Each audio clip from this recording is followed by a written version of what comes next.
All right, so if you watched my last video about sessions, goals, and outcomes, this video will be very similar, but it'll be specifically for employment and job placements. Um, so let's get started. To add a job placement, what you first want to do is go to History, and then you'll create a new session by clicking this blue New Session button. You'll set the goal to employment counseling, and if you're sitting down with the person and you've placed them in the job, you could enter this to however much time you spent with the person. But if you're just capturing the data, like say you're entering it after the fact, you can set time spent to 0. So that's what I'll do.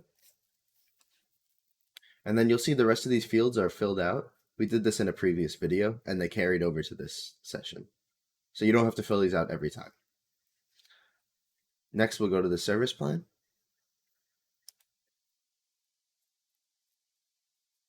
And you'll see here, these are the previous um, goals that they have. For this example, I'm just going to delete the job placement goal so we can add it again. So you'll see that their previous goals were increasing their net worth and opening a bank account. So we'll add job placement by clicking this blue plus and searching for job placement. It'll pop up here so you can select it and click add selected. So if they've already been placed in a job, you could set the status to placed. And that'll pop up the rest of these fields to prompt you to enter the information about this. So what site they went to when they were looking for the job, jobs plus bedside, we'll say. The position they got hired in, we could say security guard. And they work 20 to 30 hours. That's good. The job category, this is just as close as you can get it. So for security guard, we can do protective service. Next, the verification type. This is if they've been verified, like that they have the job and they started. So if it's a verbal verification, that doesn't technically count as being verified. So if I select verbal, I have to select no for verified here. So it's a verbal verification, so it's not actually verified. And this can be updated in the future if they actually verify that they are working there. Next is the job order. I'll go over this in a separate video. And the employer. So if you search for the employer and we don't have it, say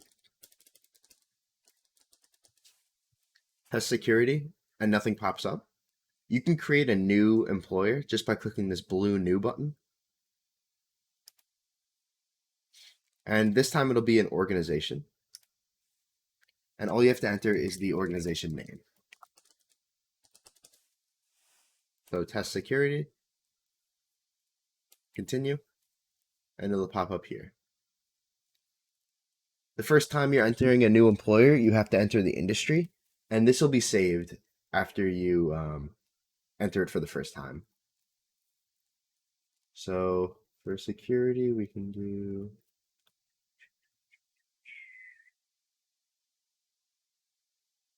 right here, administrative support, security, and maintenance. So you click that. If the job has benefits, yes or no, we'll click yes. The starting pay and the starting date. So what day they started, we'll say they started today. So once you enter the date that they started, you'll see these retention fields pop up. And this makes it easy to check the 3 month, 6 months, 9 month, and 12-month retention. So all you have to do is click this checkbox if they've had the job for 3 months, and the same thing with 6 months, 9 months. And so this makes retention a lot easier because it gives you the date, and all you have to do is click the checkbox. The starting pay. This will be the same as the current pay for the first time you entering this job placement. But if we check up with them for the retention and they say that they've gotten a raise, you can enter that in the current pay. Make sure you're entering these as hourly wages and not salaries because that's how it's read by the system. So they're making $40 an hour. Okay. And you can close this to save it and just click the save button here. And now we've saved the job placement for this person. So that's all there is for job placement. The next video, I'll go over job orders.